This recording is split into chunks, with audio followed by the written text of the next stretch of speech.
អំបាប៉េកំពុងដើរលើផ្លូវត្រូវតាមគន្លងរបស់ CR7 ហើយបងប្អូនឈប់បងប្អូននៅចង់មកទស្សនាបទផ្សាយផ្ទាល់ជាមួយ admin បើកុំភ្លេចបើចូលទៅក្រុមប្រព័ន្ធ TikTok បើហើយចុចបើភ្លឹបទៅដើម្បីយើងបើមើលបើជុំគ្នា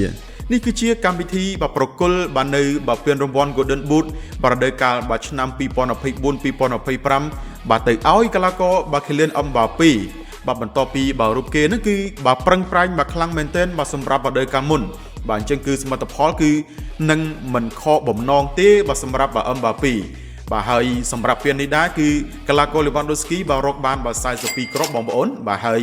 បាទកីឡាករបាទ Harry Kane រកបាន41គ្រាប់បាទគឺមានការបដិញគ្នាបាទខ្លាំងមែនទែនសម្រាប់បាទការទទួលបាននៅពានរង្វាន់មួយនេះបាទហើយកីឡាករក៏ដូចជាមិត្តរួមក្រុមគ្រូបង្វឹកគឺបាទមកបាទជុំគ្នាទាំងអស់បាទដើម្បីបាទអបអរសាទរបាទមិនមែនថាបាទឃើញបាទ Mbappé បានស្បែកជើងមាសហើយបាទកីឡាករផ្សេងនេះគឺចំណែនមិនព្រមមកទេគឺមិនមែនទេបងប្អូនយើងបាទនេះគឺបាទមកបាទជុំគ្នាតែម្ដងសម្រាប់បាទកីឡាកររបស់ក្រុមបាទ Real Madrid ដើម្បីជាការបាទអបអរសាទរបាទនឹងបាទលើកទឹកចិត្តសម្រាប់មិត្តរួមក្រុមបាទ Mbappé បាទហើយបងប្អូនយើងបាទសម្រាប់ Mbappé វិញបាទសម្រាប់បដិកាលបាទឆ្នាំ2025-2026នេះបាទរូបគេរកបានគ្រាប់បាល់19គ្រាប់ទៅហើយបាទទៅតែដើមរដូវកាលទី